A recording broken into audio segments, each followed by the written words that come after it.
அன்பு சொந்தங்களே, திரு மேஜர் மதன்குமார் அவர்கள் எழுதின ஆபரேஷன் சிந்தூர் தி அன்டோல்டு ஸ்டோரி அப்படிங்கிற புக்கை திரு அண்ணாமலை அண்ணன் அவர்கள் லான்ச் பண்ணியிருக்கார். அந்த ஃபங்க்ஷனில் கலந்துக்கிட்டு பேசினார். அதில் நிறைய ரொம்ப அற்புதமான விஷயங்களை அண்ணன் நம்மளோட பகிர்ந்துக்கிட்டார். அதில் குறிப்பாக தேனி மாவட்டத்தை சேர்ந்த நம்மளுடைய இராணுவ வீரர் திரு பிரபாகரன் அவர்களை அவங்க இல்லத்துக்கே சென்று சந்தித்து பேசினதையும் அண்ணன் வந்து நிகழ்ச்சியாக பகிர்ந்துக்கிட்டார். இதில் ரொம்ப இன்ட்ரெஸ்டிங்கான மொமெண்ட் எதுன்னா,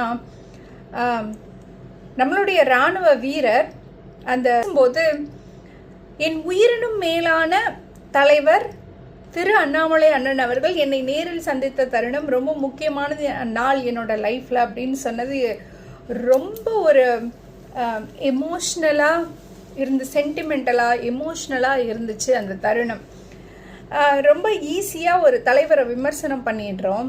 ஆனால் பாருங்கள், ஒரு இராணுவ வீரரே, இந்த தேசத்தை தன் உயிருக்கும் மேலாக நேசித்த ஒரு இராணுவ வீரர் வாயிலிருந்து என் உயிருக்கும் மேலான தலைவர் திரு அண்ணாமலை அண்ணன் அப்படின்னு சொன்னால், அந்த தலைவர் எப்பேற்பட்ட தலைவர், வேறு ஏதாவது சான்று வேணுமா என்ன அண்ணாமலை அண்ணன் அவர்கள் எப்படிப்பட்டவர் அப்படின்னு சொல்கிறதுக்கு?